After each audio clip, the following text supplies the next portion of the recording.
Hi friends, നമുക്കൊന്നൊരു വായനയായാലോ? ദൈവം സഹായത്തിനെത്തുന്നത്. എപ്പോഴാണ് ദൈവം സഹായത്തിനെത്തുന്നത് നമുക്ക് നോക്കാം. ഈശോ പറഞ്ഞു, ഞാൻ നിങ്ങളെ അനാഥരായി വിടുകയില്ല. അവിടുന്ന് നൽകിയ വാഗ്ദാനമാണ് ഇത്. നമുക്ക് ജീവിതത്തിൽ ഒരിക്കലും നിസ്സഹായരാകേണ്ടി വരില്ല. പ്രവർത്തിക്കാൻ സാധിക്കാത്ത അനേകർ നമ്മുടെ ഇടയിലുണ്ട്. അപൂർണതകൾ കൊണ്ടാകാം, തടസ്സങ്ങൾ കൊണ്ടാവാം. പക്ഷേ ഒത്തിരി നിസ്സഹായതയോടൊപ്പം നമ്മുടെ വിശ്വാസവും ചേരുമ്പോൾ ദൈവത്തിന് എല്ലാം വിട്ടുകൊടുക്കാനുള്ള ഒരു മനസ്സ് നമ്മിൽ രൂപപ്പെടും.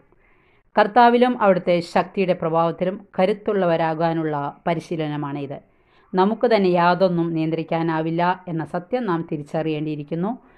നമ്മുടെ ഭാഗത്തു നിന്ന് നാം ഒരുക്കുന്ന ദൈവത്തിനെ പ്രവർത്തിക്കാനുള്ള ഏറ്റവും കുറഞ്ഞ സാധ്യതയാണ് അത്. നിസ്സഹായതയെ അതിജീവിക്കാനുള്ള ഏറ്റവും നല്ല മാർഗം പ്രാർത്ഥനയാണ്. പ്രാർത്ഥനയോടെ കാത്തിരിക്കുക. Okay, thank you, by.